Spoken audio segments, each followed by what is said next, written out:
नमस्कार दोस्तों, स्वागत करती हूँ आपका।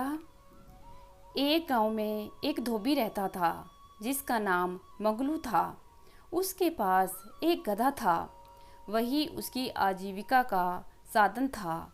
मंगलू धोबी उस गधे पर कपड़े लादकर घाट तक ले जाता था और फिर सूखे कपड़े वापस लादकर लाता था। इस प्रकार लोगों के कपड़े धोकर उसे जो पैसे मिलते थे वह उनसे अपना और अपने परिवार का पालन पोषण करता था। लेकिन समय सदा एक सा नहीं रहता।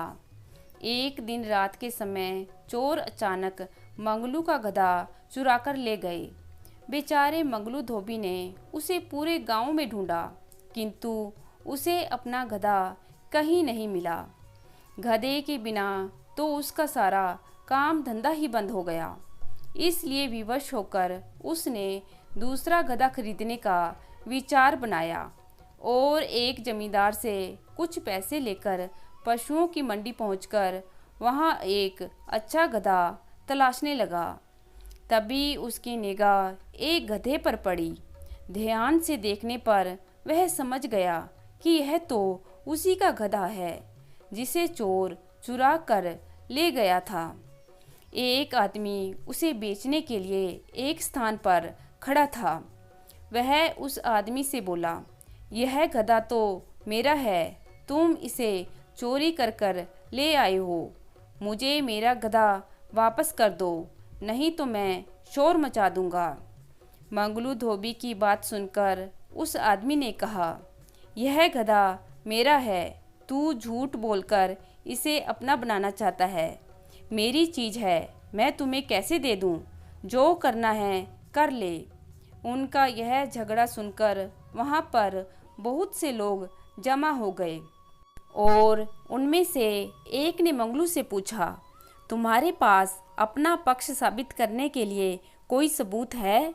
मंगलू धोबी की बुद्धि काम कर गई।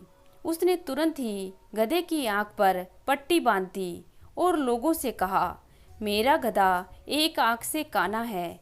अगर यह गधा इसका है तो इसे यह भी पता होगा कि इसे किस आंख से दिखाई नहीं देता। वह आदमी तुरंत बोला, हाँ हाँ, इसे दाईं आंख से दिखाई नहीं देता। वही आदमी फिर तुरंत ही बोला, नहीं, यह बाईं आंख से काना है। मंगलू धोबी की चाल काम कर गई। उसने गधे की आंखों से पट्टी खोलकर लोगों से कहा कि आप ही देख लीजिए कि गधा काना है या इसकी दोनों आंखें सही सलामत हैं। लोगों ने देखा कि गधे की दोनों आंखें ठीक हैं। उन्होंने मंगलू धोबी की बुद्धिमत्ता और चतुराई की खूब प्रशंसा की और उस आदमी से कहा, तुम झूठे हो, यह गधा तुम्हारा नहीं है, यह गधा मंगलू को दे दो। उस गधे को मंगलू के हवाले करके उस आदमी ने अपने झूठ और चोरी के लिए क्षमा मांगी। मंगलू ने उस आदमी को क्षमा कर दिया और अपने गधे को लेकर खुशी खुशी घर वापस आ गया। वह बहुत खुश था क्योंकि जमींदार से लिए उसके पैसे भी बच गए थे और उसका गधा भी उसे मिल गया था। तो दोस्तों, कैसी लगी आज की कहानी? आशा करती हूँ कि आज की कहानी पसंद करेंगे। धन्यवाद।